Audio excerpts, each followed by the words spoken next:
skies, not the clouds, the hotel. It's a beautiful day and we're discussing something very pertinent. We're discussing something to do with sexual and reproductive health rights in these unprecedented, or call them uncertain times. This conversation is live and I want to welcome our online audience, wherever you're watching from. Please be a part of this conversation on Twitter, on Facebook. A little later, I'll pick up your feedback and you be a part of this conversation. But tell your friends and family to convene and we can join this conversation. Just to give you a hint of this conversation. So 2 years back in the lockdown of schools from 2020 to 2022, there was a need for access to SRHR services into the sharp drive. Now, this was with the increased number of teenage pregnancies that reinforces the need for safe services as essential health care. With the poorest and the most marginalized women and girls, they are the worst affected in this agenda, having the most restricted access to reproductive health services, including antenatal and delivery care. Now, maternal deaths have risen subsequently. In some places, alongside violence against women, reproductive health services is a time-dependent kind of thing we need to deal with. So delayed access to these services creates risk of life and health and does in turning unsafe abortion in a panic when nothing else is available. On top of this, we have contradicting laws and policies on consent of adolescents to access sexual and reproductive health care, which acts as a barrier to access and needs harmonizing, since it does not recognize mature minors or emancipated minors to be a part of the conversation. Friends, that's the conversation we're going to be having today on how best we can make sure that everyone, especially adolescents and the young matures, have access to this. And the theme to this conversation is the sexual and reproductive health and rights in the uncertain times. With me to have this conversation in the room where we are, in the skies, we have the Ministry of Health. Let's give a round of applause to the Ministry of Health, ladies and gentlemen. We have Serhat with us as well. Serhat, Uganda. Let's clap for them. We have peer-to-peer. They're here with us. We have Foundation of Male Engagement. This is a good one for this engagement. We have Population Services International, PSI. Women's Link Worldwide. Salvation Family Foundation, Uganda. We have HEPS Uganda. We have IPAS and AGA. Those are part of those in the coalition we are having, plus other individual partners who are with us in the room. You are part of this conversation and we want to welcome you today. Ladies and gentlemen, without any further ado, allow me to welcome my panelists to join me up here that we can have the conversation. Let me welcome Dr. Robert Mutumba. He happens to be the Principal Medical Officer, Reproductive and Infant Health Division from the Ministry of Health. Let's clap for Dr. Mutumba as he makes his way here.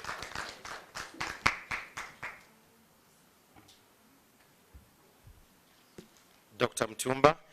In the same vein, allow me to welcome Reverend, this is Reverend Mugalu Nathan from the foundation, rather from the Salvation Family Foundation Uganda. This one is one of the clerics we have in the room.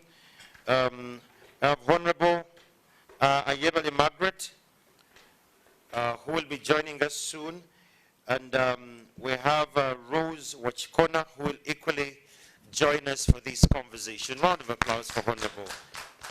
This one is a Senior Attorney, Women's Link Worldwide. Friends, as we're waiting for the other Honorable to come, maybe she's held up by a couple of competing priorities. Let's start the conversation from here. Just to confirm that I'm having all my panelists and they can all speak.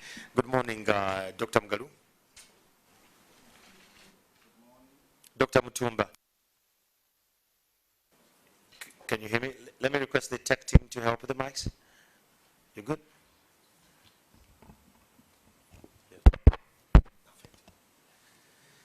Okay. Good morning, Dr. Mutumba. Good morning. Good to see you. Good morning, Reverend Nathan Mugalu. Good morning. Okay. Good morning, Honorable. Brother Council, Rose Wachikona. You never know you're getting to Parliament. Very much so. Honorable Margaret Ayebari is finally here. Good to see you. Okay, Rose, the audience on the other side needs to confirm that you're live and clear. Kindly put on the mic there. Reverend can help you in how he did it. You see, this is the male engagement. This is what we need. The tech team could possibly come through. Good to have you. Let me request Honorable Ayebari, please, you're going to rest from here. But let's clap for her. Finally, she made her way here. We really want to thank you, Honorable, for coming through.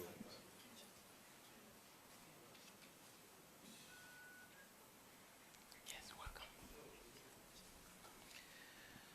Now that we have the panelists all here with us, friends, you're going to allow me to start this conversation. And I'm going to start this conversation by God's design. Somehow we have women at both ends, and we have the males in the middle. But I'm going to start off with Rose. Rose, where you are, is your mic on?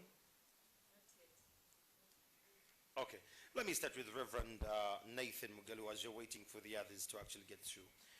Reverend, from a religious perspective, what is the role of leaders, religious leaders, in reducing maternal mortality and promoting access to SHR? That is something you need to think about. As and when we're fixing this, you're going to be coming through. Friends, allow me to first have the keynote address to give us the perspective on how this is going to run. From this keynote address, it will guide us on how critical this conversation is and how urgent we need to act. Friends, allow me to welcome Dr. Othienel Musana, the President, Association of the Obstetricians and Gynecologists of Uganda. Round of applause as he comes.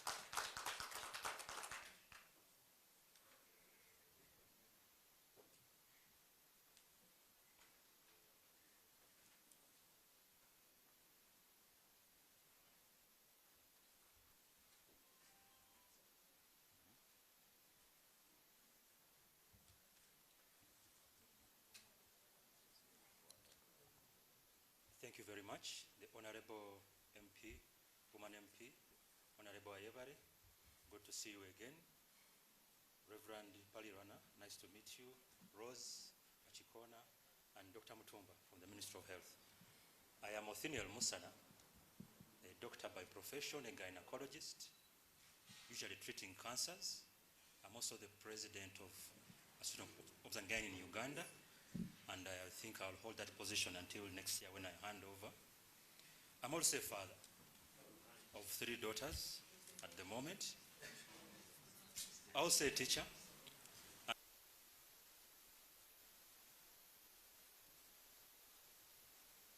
Offering specialized services.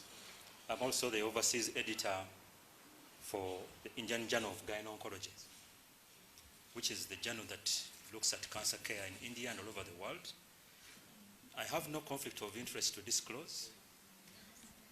This is my work and my perceptions and how I assess the issues before me.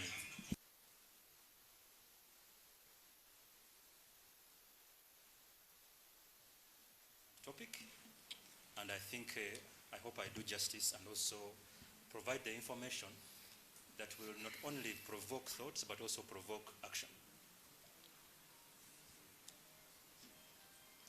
I would ask the team manning that to move on.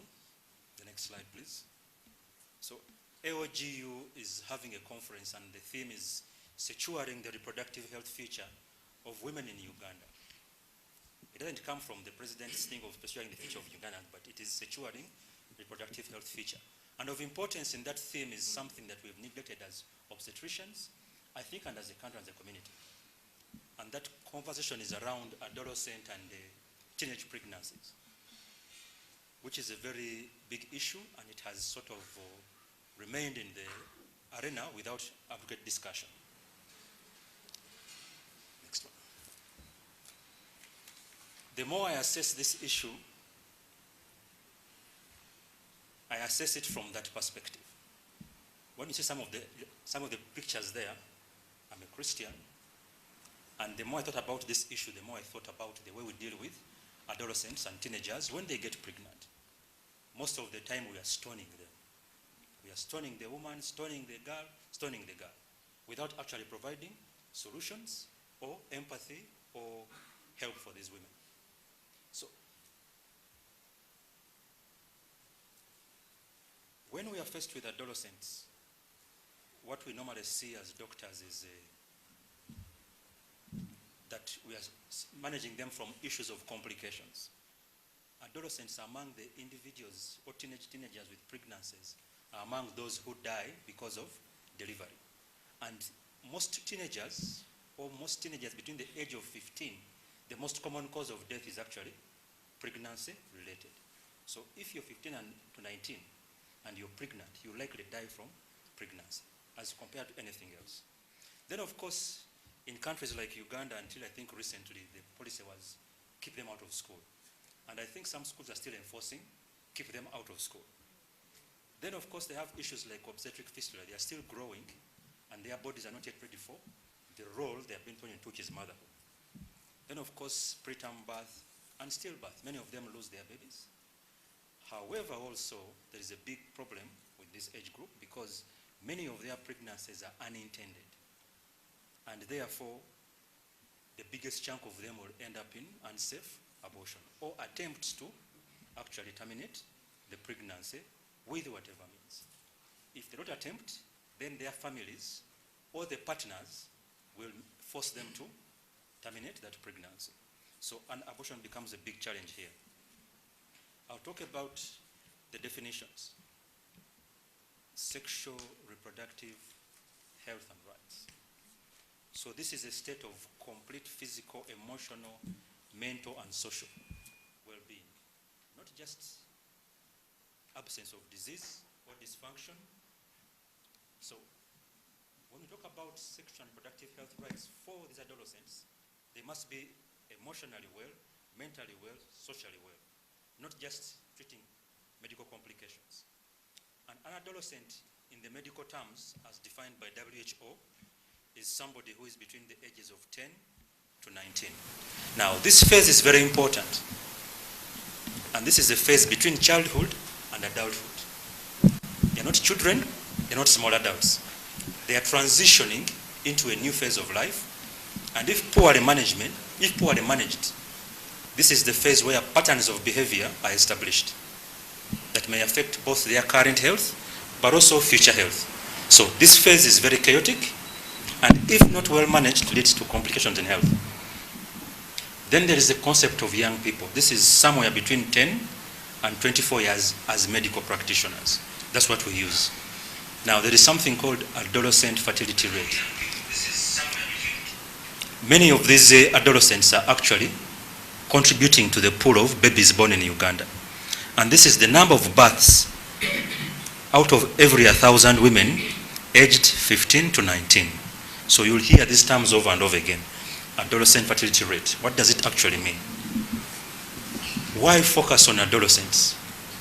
So worldwide, for them to grow and develop, they need to have information. So age-appropriate and comprehensive sexuality education. This has raised problems in this country. What is age-appropriate? And who defines age-appropriate? Is it the culture? Is it the religion? Is it the state? They must have opportunities to develop skills because many of them are actually engaged in the workforce at some point. And many of them get pregnant because of them working.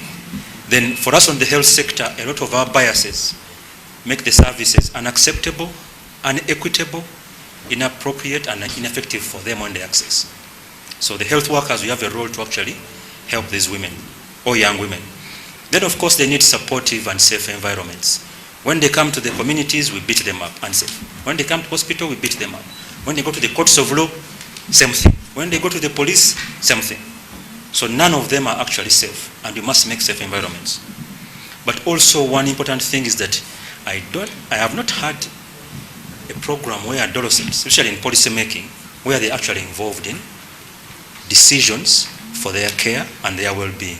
Many of them are imposed from our perspective as adults. So, that is my holy grail where I come from. We are always throwing stones, stone the girl, stone the woman, stone. So, most of this stoning is coming, one, from our social, cultural, and religious beliefs.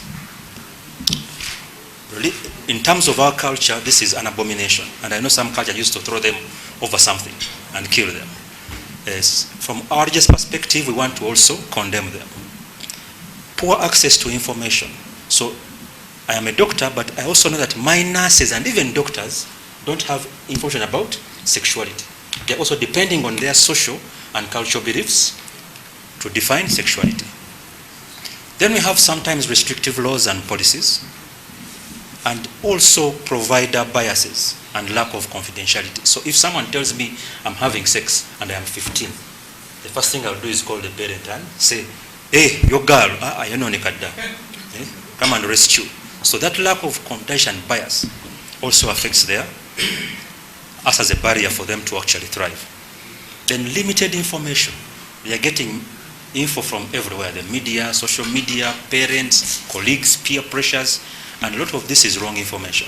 So they have access to limited information.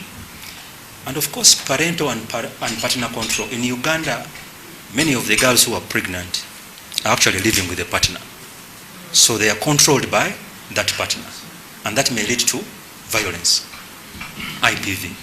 Now, when they come to see Dr. Musana and the colleagues in this room, our services are expensive.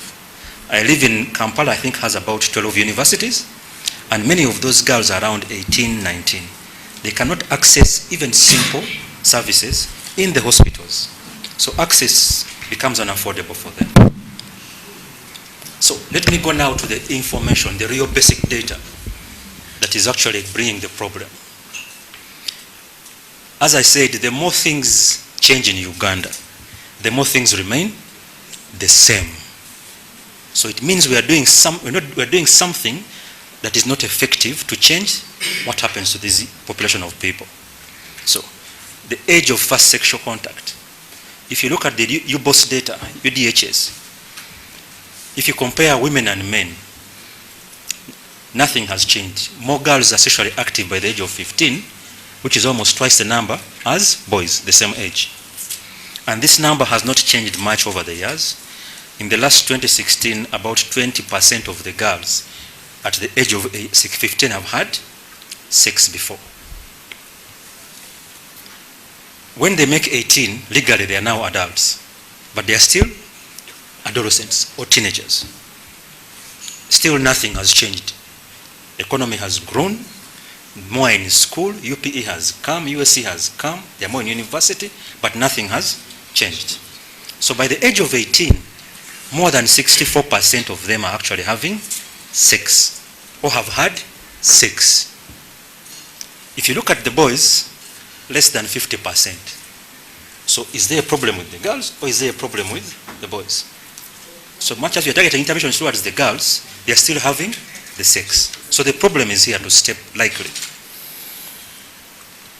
If you look at the age of first marriage, over the last close to 30 years from 1988, 30-something years now, nothing much has changed.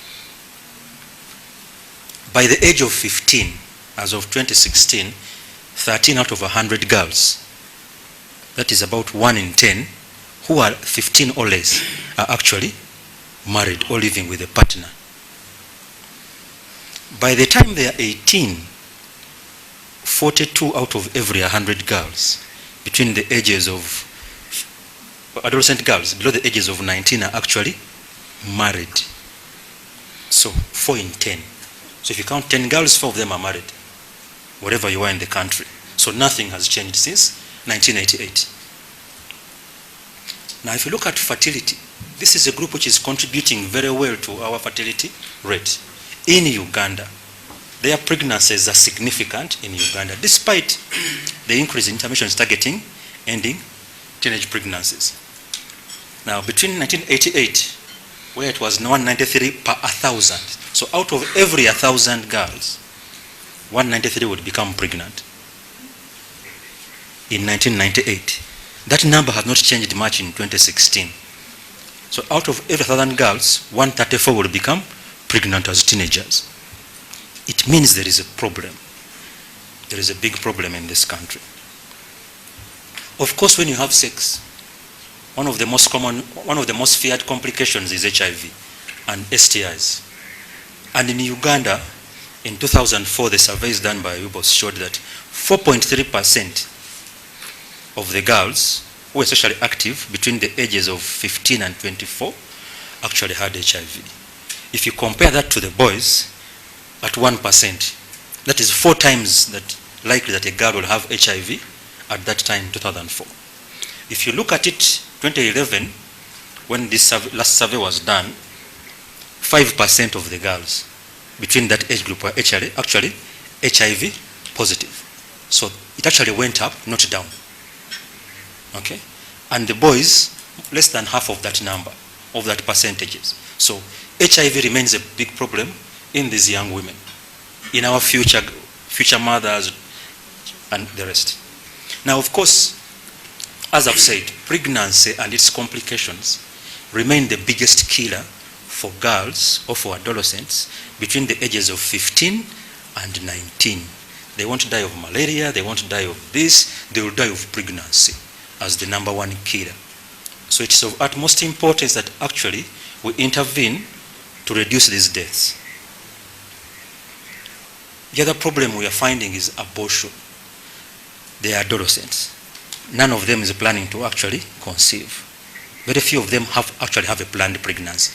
Most of them are unintended pregnancies. So their solutions lie in terminating the pregnancy. And one of the consequences is abortion, of course. And many of them, because they don't have access, because they don't have information, because there's IPV, whatever they're coming from, they will tend to look for unsafe methods of abortion. And this will kill many of them. So the reasons are many. They want to delay birth, they have bad economic situations, troubled partners, and some other reasons. So if you look at deaths in Uganda, women who died in 2019 and 2021, 11% of the women who died because of pregnancy were less than 19 years in 2020. That number increased slightly to 12% in the last year. So they are providing a significant proportional. So basically 1 in 10 of the mothers who die is actually a teenage mother. So let's speak about teenage pregnancy really. So these are girls aged between 10 and 19 who are either pregnant or who have given birth. That's the way we define it medically. They are either pregnant currently or they have given birth. So in Uganda, 3 in 5 women aged 20 and above, reproductive health, reproductive age life, began childbearing as teenagers. So 60% of the women, even in this room, likely began childbearing before they made 20. Teenage pregnancy rate reduced from 44% in 1995, and it dropped significantly by 20%, 2006. But since then, nothing has changed. So have we reached a ceiling that we cannot reduce this rate further to about 10%? So the last 15, 20 years, it has remained the same. So 20% of the girls are actually already married or living with a man for some reason. And when they deliver, the babies will likely die compared to an older woman. So they are having just tragedy after tragedy. So when they assess the district, the DHIS2, which is our Ministry Information System, there were 31,000 pregnancies in 2021 monthly average. Monthly, not yearly. Monthly, 31,000 pregnancies. This translates to 1,000 pregnancies daily of teenagers between the ages of 15 and 19. It means as we speak, with each passing minute, 44 girls are getting pregnant. So as we keep counting the minutes in this room, there are 44 girls getting pregnant each hour. Almost one girl per second. Almost. So there are problems in this country that we must address. So there is something in the theme which said uncertain times. And I believe that adolescents find themselves in a period of uncertainty beyond their control, really. Most of it is caused by people like me, the men who have sex with them, policies that we have in this country or in the homes, attitudes towards adolescent sex and pregnancy, actions by adults beyond the control.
Abortion, etc. Because these are actually happening. So they are having sex, so there must be strategies to reduce the harms of sex. They are having unsafe abortions, what happens? They are dying when they come as pregnant women, what happens? How do we actually reduce the harm done to them? Let me talk about harm reduction. This is a model we are adopting as AOGU and championing on other issues like unsafe abortion. So harm reduction first of all, I think we must accept that the problem is here. Teenage pregnancy is part of our society from time immemorial, because we used to marry young girls off at 12, 13. Now they're not getting married as much, but they're still having marriages or living with partners. So we should choose to develop solutions that minimize the harmful effects, rather than simply ignoring or wishing it away. We must have solutions to minimize and reduce condemnation of these teenagers. Then we need to understand that teenage pregnancy is not when I'm in my office seeing teenage mothers, she will tell you, that guy pays my school fees. I have no parents. So do I report to the police? Do I, there are issues that we need to understand that this is a complex issue and not one solution will work for all. So one of the things we advocate for is modifying some behaviors other than total condemnation. Because, for example, I cannot pay her fees. But those challenges exist. Then, of course, we need to promote as health workers especially, but even social workers and other people, non-judgmental and non-coercive provision of services. And for the policymakers, all the resource allocators like the parliamentarians allocate resources to help these sexually active, HIV positive and pregnant adolescents to assist them in reducing harm. Then where possible, have solutions where adolescents themselves or teenage mothers have a voice and input into the programs and the policies that affect, other than us putting things on to just designing services for them without actually consulting some of those real life stories, because they have stories behind them. So, but also I think one of the issues has been, whether it's in the church, whether it's in, I was in somewhere talking to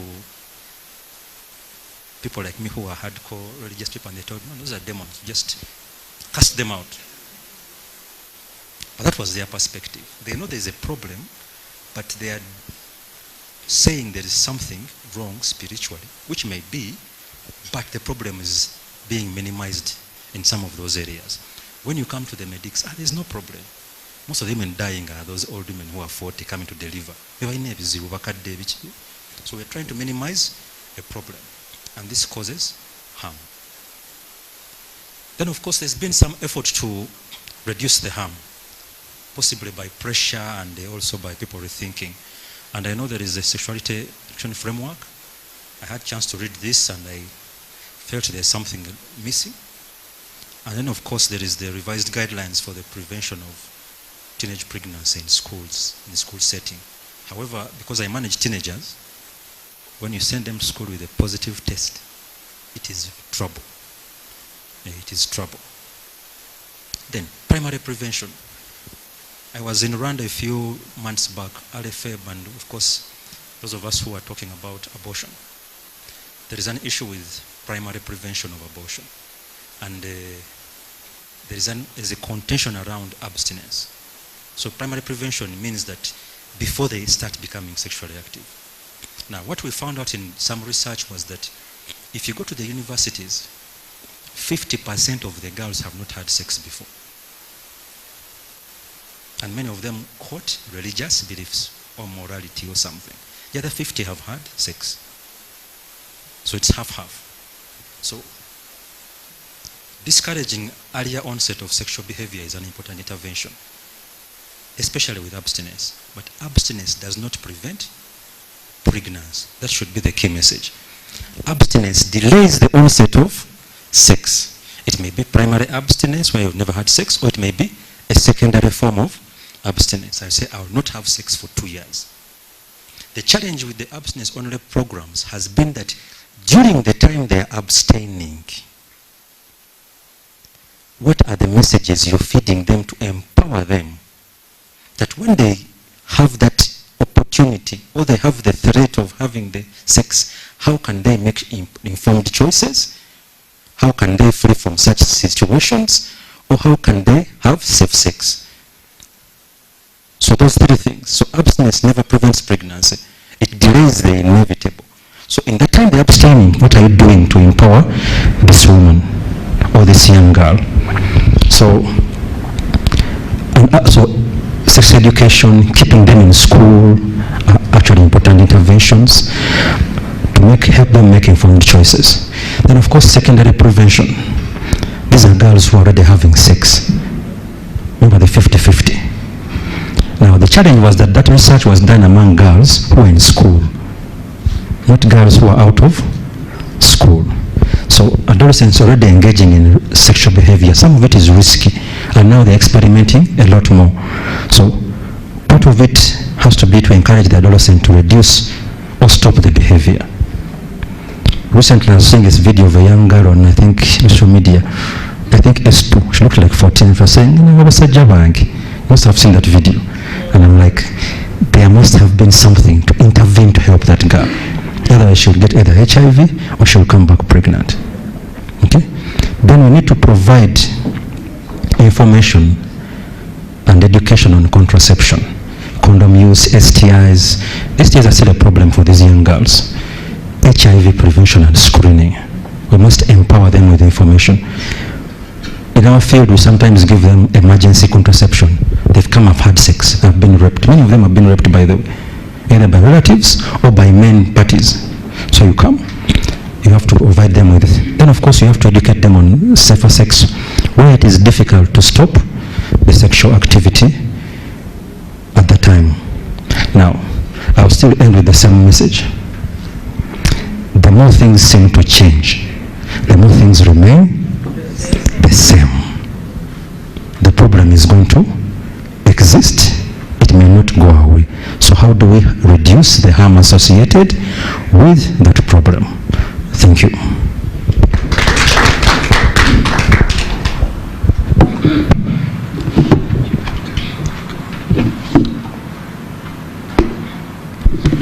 I would rather suggest that we give Dr. a much more round of applause. These numbers are worrying. To those who are following online, I've seen someone here on Facebook, and she made a comment which was pertinent to say that this is Sifo Nero from South Africa. She says these figures are worrying, and indeed as a countryman I'm worried as well. These figures are worrying. 15, by the age of 18 they had their first sexual engagement at 15 years, and having 4 girls in 10 married, and that has not changed. And I loved what Doctor, you said, that abstinence does not mean we are not engaging. We are still engaging, we're just delaying. But what are we giving to have this kind of delay reasoning that is scientific and rather within the rights framework? Friends, the ones who are watching on the other side of NTV, we're just going to take a short break on that side, and back here we're going to have a short clip that is going to play to bring us to speed and bring the conversation of Dr. Musana into context.